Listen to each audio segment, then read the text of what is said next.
Olá, alunos EBED, sejam muito bem-vindos a esse nosso segundo encontro dentro desse curso gratuito de súmulas criminais de emergência. Conforme eu anunciei no nosso último encontro, daríamos continuidade nesse encontro e, se tudo der certo, finalizaremos as 10 súmulas reservadas. São um pouco mais, porque eu aproveito e menciono algumas outras, mas fundamentalmente as 10 principais súmulas para a sua preparação dentro do direito penal. E posteriormente, claro, vamos encaminhá-los para a parte de processo penal e, ao final, execução penal. Uma coisa que eu esqueci de dizer na nossa primeira aula, e vale a pena aqui indicar, é diariamente eu trago dicas, novidades. Eu sei que muita gente, inclusive, me conhece ou teve acesso a esse curso por lá no meu perfil, @profpedrocoelhodpu, lá do Instagram. Então, se você estiver gostando desse curso, se tiver algum questionamento ou sugestão para ser feita, vai lá no perfil, dá esse feedback que é sempre muito interessante e importante. E se você não quiser dar o feedback, mas quer ter acesso a um canal de atualização, dicas diárias e tudo do que é mais importante para a sua preparação no âmbito criminal, vale a pena dar um hello lá, uma acompanhada, uma seguida e ter acesso a essas diversas e diárias dicas que eu tento trazer lá nesse ambiente. Beleza? Tranquilo? Sem mais delongas, vamos para a súmula 527. Súmula que materializa uma divergência entre STJ e STF. Meu amor, se tem uma coisa que seu examinador tem verdadeira adoração, é divergência entre STF e STJ. Por quê? Porque ela permite essa divergência, um amplo cardápio de formatação de questões. Primeiro, de acordo com o STJ, tal entendimento, está certo ou está errado? Você precisa saber o que é que o STJ fala. De acordo com o Supremo Tribunal Federal, eita, o que é que o Supremo Tribunal Federal fala? De acordo com a jurisprudência dos tribunais superiores, isso é um Deus nos acuda. Por quê? Porque essa questão necessariamente vai estar errada. Como eu estou pedindo o entendimento dos tribunais superiores, se o STJ pensa de uma forma e o STF pensa de outra. Pedro, então o que é que eu vou fazer para poder responder a questão de forma correta? Presta atenção nesse comentário que passo a fazer justamente agora. Súmula 527 do Superior Tribunal de Justiça, falando sobre medida de segurança e sua respectiva duração, aponta a seguinte situação. O tempo máximo de duração da medida de segurança não deve ultrapassar o limite máximo da pena abstratamente combinada ao delito praticado. Muito importante, vou me valer novamente do que? Do furto simples, pena de 1 a 4 anos. Medida de segurança, para a sua efetiva aplicação, ela é traduzida a partir da decisão cujo nome é absolvição imprópria. Não obstante ser considerada uma absolvição, uma sentença absolutória e, portanto, não condenatória, ela não é uma absolvição lá que a gente goste muito. E por que isso, Pedro? Porque, ao fim e ao cabo, ela culmina numa medida de restrição à sua liberdade. Ora, para a fixação da medida de segurança, eu preciso interpretar que um fato foi típico, ele foi ilícito, mas o agente ele é inimputável e, portanto, não há, no caso concreto, culpabilidade. E como nós sabemos, no nosso sistema constitucional, para que haja uma sanção criminal efetiva, é imprescindível a culpabilidade. Inexistindo-a, inviabiliza-se a sanção penal tradicional, mas não inviabiliza a medida de segurança. Presta muita atenção que O pressuposto da medida de segurança, diferentemente da sanção penal, não é a culpabilidade. Afinal, para haver medida de segurança, não pode haver culpabilidade, não pode haver imputabilidade. É voltada para o inimputável. Bacana. Então, qual é o pressuposto fundamental, Pedro, da medida de segurança? Com base em que a gente vai fixar essa medida de segurança? Não é culpabilidade, mas sim a periculosidade do agente. Beleza? Então, aqui, fundamentalmente, a gente já trabalhou. Qual é a decisão que fixa uma medida de segurança? Sentença absolutória imprópria, é a absolvição imprópria. Não há culpabilidade, mas seu parâmetro de fixação é a periculosidade do agente. E o quantum da duração? Perceba que o Código Penal brasileiro ele vai indicar uma duração de 1 a 3 anos, mas essa não é a duração máxima. 1 a 3 anos é a duração que deve existir para a respectiva revisão ou reanálise da situação da inimputabilidade do agente. Vamos imaginar, e a inimputabilidade, eu não estou falando da inimputabilidade etária, tá? Eu estou falando do inimputável do artigo 26 do Código Penal, por questões mentais. Só que é factível que uma pessoa que não tinha a rigidez mental para compreender o caráter ilícito do seu comportamento ou atuar conforme essa compreensão, ele, após um tempo de tratamento, recupere a sua rigidez mental. Então, de 1 a 3 anos é o parâmetro de tempo em que esse sancionado ou esse agente submetido a uma medida de segurança deve ser reavaliado para a verificação justamente da manutenção da sua periculosidade, que é o parâmetro, que é o pressuposto da fixação da medida de segurança. Certo, Pedro? E se 3 anos depois, ou 10 anos depois, ou 1 ano depois, tiver havido essa revisão e ainda permanecer a periculosidade sendo ainda recomendável a medida de segurança? Ela vai ser renovada. Mas até quando? De acordo com a súmula 527 do Superior Tribunal de Justiça, essa renovação ou essa duração da medida de segurança, ela tem como parâmetro máximo absoluto o quanto máximo da pena abstratamente cominada para o delito em que ela supostamente cometeu. Vamos analisar. Imagine que determinada pessoa teve a autoria reconhecida, a materialidade, só não a culpabilidade por conta da ausência de rigidez mental, mas em relação ao furto simples. Furto simples, caput do artigo 155 do Código Penal, pena de 1 a 4 anos. Aplicando essa inteligência da súmula 527, com a qual eu concordo, qual é a lógica aqui? Essa medida de segurança terá duração máxima de 4 anos. Pedro, mas se der 4 anos e o cara não recuperar a rigidez mental, abre-se aí a possibilidade de, na via cível, o Ministério Público tentar buscar a internação desse agente como medida cível, mas em âmbito criminal, medida de segurança, no meu exemplo, terá duração máxima de 4 anos. Por que 4 anos? Porque 4 anos é o parâmetro máximo abstratamente combinado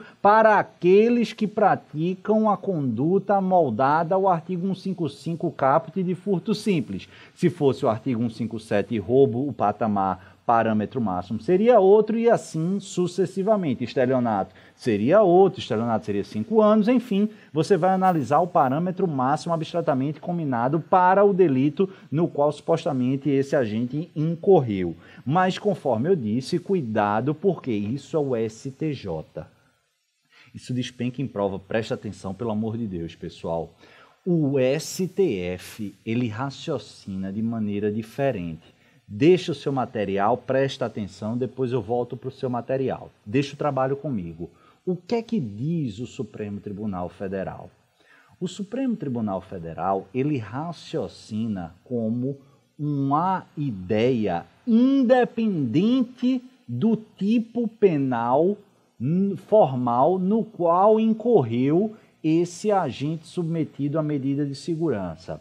O raciocínio do STF é o seguinte: olha, o parâmetro ou a lógica da medida de segurança não é culpabilidade, mas é o perigo, a periculosidade desse agente. Se esse agente permanece sem rigidez mental e ainda há indicação de tratamento ambulatorial ou internação em hospital psiquiátrico, que são as medidas de segurança, o que é que vai acontecer? Ele tem que ficar nesse tratamento, ele tem que ficar nesse hospital de custódia psiquiátrica. E por quanto tempo? Não interessa se o cara cometeu um furto simples, um tráfico de droga, um homicídio ou um roubo, isso para o STF. O que importa é o grau de periculosidade dele. Se for recomendável, ele tem que ficar lá. Só que o STF tem ciência que não existem penas, sanções, restrições de natureza criminal de caráter perpétuo. Isso é vedado pela Constituição Federal da República, a Constituição de 88.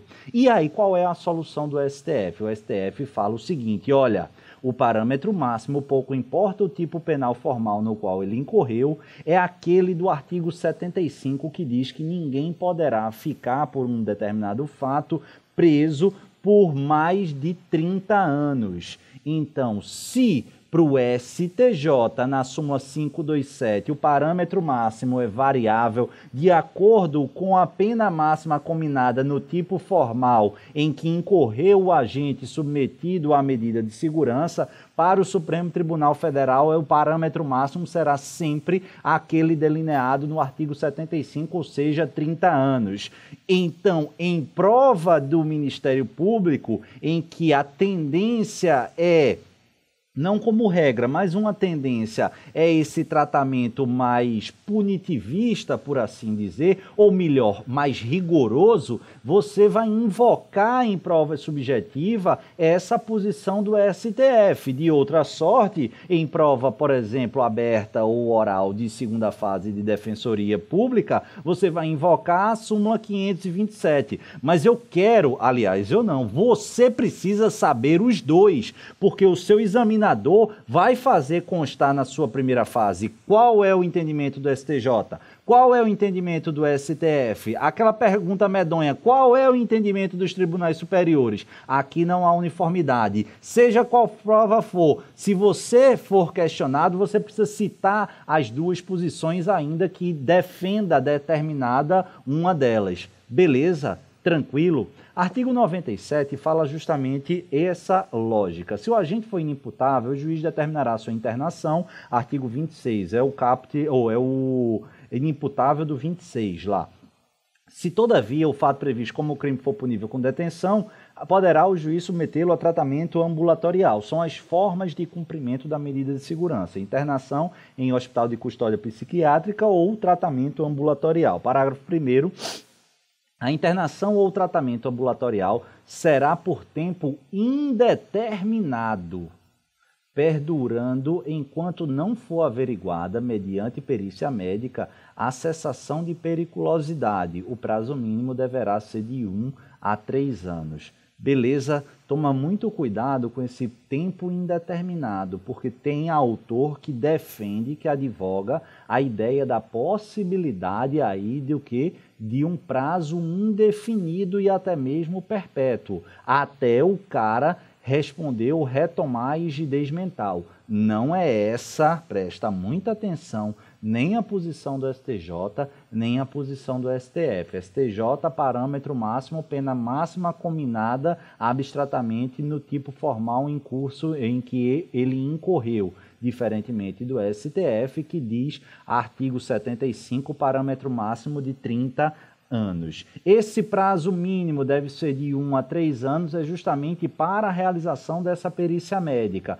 Pedro, se o estabelecido inicialmente foi 3 anos, 2 anos ou 1 ano, mas há evidências claras dessa retomada, dessa recuperação, eu posso antecipar essa perícia sem problema nenhum. A ideia é justamente que, uma vez comprovada a retomada dessa rigidez mental, não há necessidade de manter ninguém em tratamento ambulatorial e tampouco em internação de hospital de custódia psiquiátrica. Vamos a um exemplo de como se posiciona o STF divergentemente do STJ.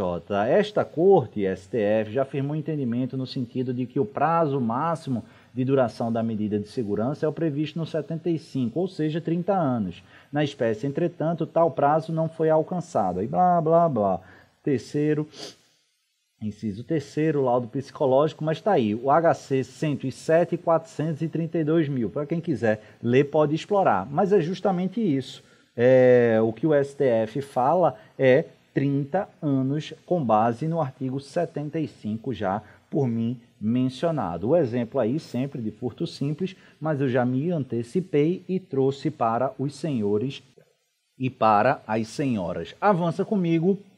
Questão linda, súmula 511 do STJ. Doutora, é possível o reconhecimento do privilégio previsto no parágrafo 2º do 155 nos casos de furto qualificado, se estiverem presentes a primariedade do agente, o pequeno valor e a qualificadora for de ordem objetiva. Pedro, não entendi bulhufas, não consigo imaginar qual é o problema e, pelo amor de Deus, não me diga que isso cai. Calma. Primeiro, cai não, despenca em prova, de primeira e de segunda fase. Mas bem tranquilo, isso já foi polêmico. E entenda a polêmica aqui. O que essa súmula 511 fala, nada mais, nada menos é do que a admissibilidade, anota isso, pelo amor de Deus, é a admissibilidade de uma figura linda que vai cair na sua prova chamada furto híbrido. Não, Pedro, isso, furto híbrido. O STF admite o furto híbrido, o STJ admite o furto híbrido. O furto híbrido, inclusive, está consubstanciado implicitamente na súmula 511. E o que raio viria a ser o furto híbrido, Pedro? Furto híbrido seria o furto qualificado privilegiado. Meu Deus do céu, vai ficar fácil. Furto híbrido, pessoal, presta atenção aqui, é o furto qualificado com o privilégio. Só que qual é o problema? Se você analisar o multicitado artigo 155, que é o que delineia e tipifica a conduta de furto, você vai prever ou vai analisar que a sua forma simples está lá no caput do 155 e as suas formas qualificadas estão no parágrafo 4º. Tranquilo, Pedro, isso já estou ciente. Só que qual é o problema? Existe, por vontade do legislador, um tratamento ainda mais favorável, que é chamado de furto privilegiado. E esse furto privilegiado, ele vai acontecer de acordo com os parâmetros do parágrafo 2º, que infirmam que, se o criminoso for primário e a coisa furtada for de pequeno valor, hoje majoritariamente vem se entendendo de pequeno valor aquela de até um salário mínimo como regra, o juiz poderá substituir a pena de reclusão pela de detenção, pode diminuí-la de 1 a 2 terços ou mesmo aplicar apenas a pena de multa. Veja que bacana. Tranquilo, massa. Certo, Pedro, mas eu não estou entendendo qual é o problema. O problema é o seguinte, pessoal. Perceba que, topograficamente, o furto privilegiado, ele vem antes do furto qualificado. Por que isso? Porque eu tenho o furto simples no caput, o furto privilegiado no parágrafo 2º e o furto qualificado no parágrafo 4º. O que é que Parcela da Doutrina começou a dizer? Olha, esse furto privilegiado do parágrafo 2º, ele é exclusivamente voltado para o furto do caput, o furto simples. não sendo aplicável ao furto qualificado. Se assim não fosse, o legislador não teria trazido o furto privilegiado antes do furto qualificado. E se ele o fez, é porque o furto privilegiado é incompatível com a lógica do furto qualificado. E aí, Pedro? Perceba que eu já disse que o STF e o STJ são no sentido de admitir o furto híbrido e que o furto híbrido é o furto privilegiado qualificado ou qualificado privilegiado. Então, portanto, primeira conclusão que eu quero que você entenda e assimile para o STF e o STJ, inclusive sendo essa a súmula 511, é possível furto híbrido. Portanto, o parágrafo 2º do furto privilegiado é perfeitamente aplicado aos casos de furto qualificado do artigo 155, parágrafo 4º. Só que aí tem a filigrana. Aqui é o pulo do gato, presta atenção. Pedro, todo furto qualificado, ou seja, 155, parágrafo 4º, é compatível com o privilégio do parágrafo 2º, e aí a resposta é negativa, é isso que diz a súmula 511. Você precisa entender o seguinte, o parágrafo 2º, deixa o trabalho comigo e depois eu vou para a sua tela. O furto privilegiado no parágrafo 2º, desde que o réu seja primário e a coisa de pequeno valor, ele é perfeitamente aplicável ao furto qualificado, desde que as qualificadoras do caso em testilha sejam de natureza objetiva, ou seja, não estejam atreladas ao aspecto subjetivo do agente. Se você compreendeu, e eu preciso que você compreenda isso, que existem no parágrafo 4º qualificadoras objetivas e qualificadoras subjetivas, e somente as objetivas são compatíveis com o furto privilegiado, aí fica fácil. Por quê?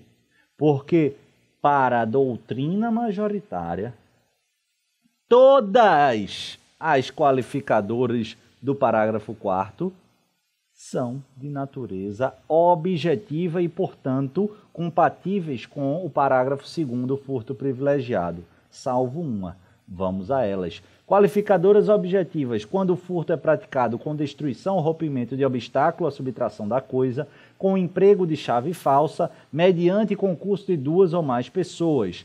Qualificadora subjetiva, quando o furto é praticado com abuso de confiança. E quando for praticado mediante fraude, escalada ou destreza? Nessa situação, pessoal, a doutrina vem dizendo que praticado mediante fraude, escalada ou destreza são qualificadoras de natureza objetiva. Então, de maneira pacífica, só não é admitido o furto privilegiado qualificado, ou seja, o furto híbrido, quando a qualificadora for envolver o furto praticado com abuso de confiança. Beleza? Tranquilo. Súmula 567. Também vive caindo em prova, delícia para cair na sua prova. Diz lá, o sistema de vigilância por monitoramento eletrônico ou por existência de segurança no interior do estabelecimento comercial, por si só, anota isso, pelo amor de Deus, sublinha isso, não torna impossível a configuração do crime de furto. Pessoal, presta atenção que a gente precisa dar uma bagagem mais pesada, doutrinária aqui, para entender corretamente essa súmula. São várias as teorias que explicam o crime impossível. Vamos atentar aqui para aquela teoria agasalhada pelo nosso legislador no artigo 17 do Código Penal. O legislador, ele agasalhou não a teoria objetiva pura, como o seu examinador vai falar, mas sim a teoria objetiva temperada de crime impossível. E por que isso? Porque o parâmetro para a gente identificar se um crime é ou não impossível, basicamente varia de acordo com a ineficácia do meio utilizado ou a impropriedade do objeto atacado. E aí, o que é que isso tem a ver? Presta atenção comigo. Se eu estivesse falando de teoria objetiva pura, bastaria uma ineficácia do meio ou uma impropriedade do objeto, independentemente se ela é absoluta ou relativa, para materializar o crime impossível. Só que essa não foi a opção do nosso legislador. Para que um crime seja impossível, a ineficácia do meio ela precisa ser absoluta. A impropriedade do objeto ele precisa ser absoluta. E aí, por isso que se for relativa, o que é que vai acontecer? Tentativa. Se não for absoluta, não haverá crime impossível, certo? Haverá tentativa. E aqui o pulo do gato. O que é que está por trás da súmula 567? O que diz a súmula 567, o que diz o STJ é o seguinte, olha, se você tem um sistema de vigilância eletrônica ou mesmo de segurança num shopping center ou num supermercado, isso te dá a garantia absoluta de que qualquer item ali disposto não vai ser indevidamente subtraído? É claro que não, né, pessoal? Por quê? Se assim fosse, não existiriam casos, Brasil afora, mundo afora, de furto em supermercado, porque hoje dificilmente a gente consegue imaginar um supermercado que não tenha sistema de segurança, de vigilância eletrônica. E se existe, é porque não há a absoluta garantia da proteção ao bem jurídico ou propriedade, certo? Ora, diante dessa configuração, diante dessa explicação e desse apontamento, eu te digo, o meio adotado quando a gente está com câmera de vigilância eletrônica, ele é ineficaz absolutamente? Não. Se o fosse, não existiria furto. Ora, se ele não é absolutamente ineficaz, mas sim relativamente, eu te pergunto, qual foi a teoria adotada no Brasil para o crime impossível? Teoria objetiva pura ou teoria objetiva temperada? Se fosse a teoria objetiva pura, o simples sistema de vigilância por monitoramento eletrônico seria suficiente para gerar crime impossível. Mas não. Como a adoção foi da teoria objetiva temperada, eu preciso de um sistema de vigilância e monitoramento que gere uma certeza, uma ineficácia absoluta, que não é o caso. Daí porque, se tiver uma dada situação em que houver um sistema de vigilância eletronicamente monitorado, isso por si só não faz com que o crime seja impossível. É justamente o que diz a súmula 567. Beleza, pessoal? Deixa o trabalho comigo antes de eu ir para o STF e o STJ, corroborando o que eu acabei de dizer. Às vezes, a gente precisa de uma bagagem um pouco mais doutrinária, mas não é por vaidade. Pelo amor de Deus, eu não tenho esse tipo de imbecilidade. É porque se eu não te explico a questão da teoria objetiva temperada e pura, você vai simplesmente decorar a súmula 567. Como muita gente decora. Por quê? Porque o STJ diz, não, tem um propósito, tem um porquê, tem que ter uma explicação. E, pessoal, não se limita a decorar dentro do possível. Por quê? Porque você já tem muita coisa para decorar. Então, se você entender, e se você de fato entender essa explicação, eu tenho certeza absoluta que se amanhã depois vierem te perguntar, você vai saber explicar. Olha, por que isso? Não simplesmente, porque diz a súmula 567. Você precisa mais, você sabe, você desenvolve um raciocínio. Beleza? Monitoramento e segurança geram ineficácia ou impropriedade absoluta ou relativa? Não é absoluta, mas sim relativa, daí porque não é crime impossível. Vamos lá. Na espécie, embora remota a possibilidade de consumação do furto iniciado pelas recorridas no interior do mercado, o meio empregado por elas não era absolutamente idôneo para o fim colimado previamente, não sendo absurdo supor que, a despeito do monitoramento da ação delitiva, as recorridas ou uma delas lograssem, por exemplo, fugir, ou mesmo na perseguição, inutilizar ou perder alguns dos bens furtados, hipóteses em que se teria por aperfeiçoado o crime de furto. Recurso especial 1.385.621 de Minas Gerais, aí terceira sessão do STJ. Vê como isso vem sendo cobrado, concurso da Defensoria Pública do Estado de Pernambuco de 2008, desse ano aí. Tratando-se de crime de furto, a comprovação inequívoca da presença de seguranças no interior do estabelecimento comercial da vítima configura crime impossível. Não. Agora toma muito cuidado, o que já caiu, essa é maldosa, tá? Configuraria crime impossível ou configura crime impossível de acordo com a teoria objetiva pura do crime impossível. Aí estaria certa, porque não está perguntando de acordo com o artigo 17, mas sim com a teoria não adotada pelo legislador brasileiro. Isso já caiu umas 2 vezes, provas mais pesadas, é verdade, mas fica ligado aí, porque agora você não tem mais desculpa para errar uma questão dessa. Súmula 582 comigo na tela. Consuma-se o crime de roubo com a inversão da posse do bem mediante emprego de violência ou grave ameaça, ainda que por breve tempo, e em seguida a perseguição imediata ao agente e recuperação da coisa roubada, sendo prescindível a posse mansa e pacífica. Questão linda, assunto lindo e que despenca em prova de concurso. E você vai entender isso de uma vez por todas. Primeiro, a súmula ela fala exclusivamente em roubo, mas tudo o que ela diz e que eu vou falar agora, você vai aplicar não apenas para roubo 157 seguinte, como também para furto 155, beleza? Tranquilo?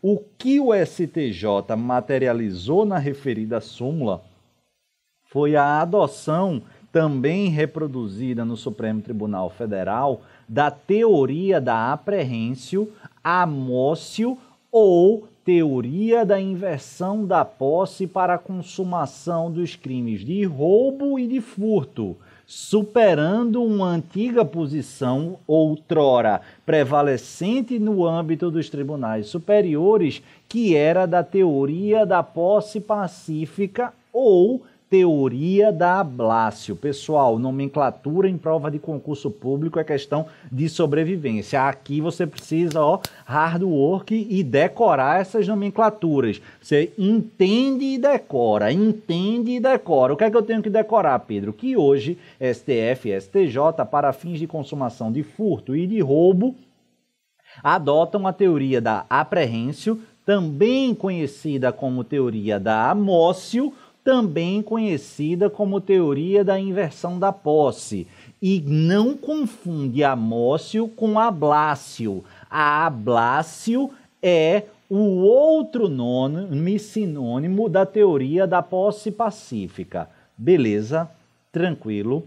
Bacana, Pedro. Acho que entendi. Já memorizei esses sinônimos. Agora vamos explicar os porquês. Pessoal, conforme eu disse, durante algum tempo, os tribunais e a doutrina adotavam, para fins de consumação dos crimes de furto e de roubo, a teoria da ablácio, ou seja, a teoria da posse pacífica. Para a consumação desse crime de furto e de roubo, seria imprescindível não apenas inverter a posse do bem subtraído, mas sim que esse bem subtraído tivesse sob a posse do agente criminoso de maneira bastante tranquila. E aí, só que no dia a dia prático, antes do dia a dia prático, se você só ouvir isso, sem analisar de maneira crítica, faz todo sentido. Só que a coisa vai complicando no dia a dia prático. Veja a seguinte situação. Vamos imaginar que eu adentre num banco. Mão na cabeça, vagabundo, todo mundo no chão, passa o dinheiro, toca uma pancada de celular, dinheiro pra caramba, tal, boto na mochila, moto, saio com minha arma e tudo mais, e um monte de celular, 30 celulares, 50 mil na mochila, doido para tomar uma, encher a cara e curtir a night. E aí, o que acontece? Aquele barulho do Satã atrás, ou seja, da polícia, brincadeira, da polícia. E aí, o que é que eu faço? Putz grila, não tive, no meu exemplo, posse pacífica, porque assim que eu saí, não obstante ter havido a inversão da posse, eu estou com os celulares, eu estou com o dinheiro, o que é que aconteceu? A polícia veio atrás, e eu tome a fugir, eu percebo, rapaz, que farra que nada, que noitada que nada, a casa caiu, eu estou lascado, vão me pegar. E aí nesse momento eu estou passando por uma ponte muito alta, que lá embaixo tem um rio. O que é que eu faço? Pego a sacola, jogo no rio, a polícia não vê eu jogando no rio e eu continuo a minha fuga. Quando lá na frente, 50 quilômetros depois, a polícia me pega. Cadê o celular? Cadê o dinheiro e tal? Eu disse, sei não. Perceba que em momento algum eu tive a inversão da posse pacífica. Se eu adotar a teoria da Ablácio, que exige a inversão da posse mansa e pacífica para fins de consumação de roubo ou de furto, nesse meu exemplo, não houve crime de roubo, houve no máximo tentativa. Beleza? E veja a inconveniência disso. Então, toda vez que alguém fosse ser pego, o cara destruiria o bem subtraído e responderia lá por tentativa. Isso gerou um incômodo ferrenho a ponto de o STF e o STJ indicarem não é razoável essa conduta. E aí o que é que a gente faz? Vamos adotar a teoria da prehensio amócio ou a teoria da inversão da posse, ou seja, para fins de consumação de roubo ou furto, basta a inversão da posse, independentemente de ela se tornar mansa e pacífica. No meu exemplo lá da fuga, houve inversão da posse? Sim. Ela foi mansa e pacífica? Não. Mas não precisa, houve a inversão da posse, consumado. Se eu peguei, joguei, atirei os celulares e o dinheiro subtraído no rio, pouco importa. Vou conseguir provar que efetivamente se materializou a inversão da posse e eu responderei nesse meu exemplo por furto ou roubo, melhor dizendo, consumado. Na tela, roubo e furto se consumam, pois, quando o objeto material é retirado da esfera de posse e disponibilidade da vítima, ainda que por curto espaço de tempo, ingressando na livre disponibilidade do agente, ainda que não tenha sido alcançada a posse tranquila. Teoria da apreensio, amócio e inversão da posse, divergindo, pois, da teoria da ablácio ou posse mansa e pacífica. E última súmula, pessoal, da nossa aula de hoje, para a gente fechar com chave de ouro, a parte de direito penal, súmula 610. Essa dá muito trabalho. Por quê? Porque envolve latrocínio. E latrocínio, pessoal, cuidado aqui, ele é um crime patrimonial, não obstante haver ataque ao bem jurídico vida. E o STF, na súmula 610, diz que há crime de latrocínio quando o homicídio se consuma, ainda que não realize o agente a subtração de bens da vítima, o que é um contrassenso, é contraintuitivo, é uma esquizofrenia. Por quê? Pedro, você acabou de dizer que o latrocínio é um crime patrimonial. E o STF está dizendo que esse crime patrimonial ele se consuma independentemente da subtração do patrimônio da vítima, desde que aconteça a morte dessa vítima. Isso é um crime patrimonial ou um crime contra a vida? É um contrassenso, mas o latrocínio é um crime patrimonial, roubo seguido de morte, e presta muita atenção, por quê? Porque vai se consumar a partir do evento morte. Então, fica muito ligado aqui, depois eu vou explicitar num quadrinho específico para vocês, que eu quero que você entenda. Latrocínio é um crime préter-doloso? Não necessariamente. O que é um crime préter-doloso? Aquele velho jargão, dolo no antecedente e culpa no consequente. Então, se eu tiver um roubo doloso e um homicídio culposo, esse homicídio se materializa, eu estarei diante de um latrocínio préter-doloso, dolo no antecedente e culpa no consequente. Mas se eu tiver um roubo seguido de morte, ambos dolosos, eu vou ter um latrocínio não préter-doloso, porque ambas as condutas, o antecedente e o consequente, foram desejadas consciente e voluntariamente. Não estarei diante, repito, de um crime contra a vida, mas sim de um latrocínio. É estranho, mas é isso que você vai carregar para a sua prova. É um crime qualificado pelo resultado. Vamos ver aqui o esquema, como eu disse. Analisa, e aqui é a tradução da súmula 610. Pedro, não confio em você, não precisa confiar. Confie nessa tabelinha que eu fiz com todo amor e carinho para deixar aí no material de vocês e consta aqui, claro, no nosso livro, na parte de comentários da súmula 610. Fala o seguinte: subtração e morte consumadas. Aqui não tem dúvida. O latrocínio é o quê? Consumado. Subtração e morte tentada. Ou seja, tudo tentado. Não tenho a menor dúvida, latrocínio tentado. Subtração tentada e morte consumada. Essa situação é que é diferente. É um crime patrimonial. Se a subtração foi tentada, o latrocínio foi tentado. Essa é a conclusão intuitiva errada, porque pela súmula 610, a gente viu que a subtração tentada e a morte consumada traz um latrocínio consumado.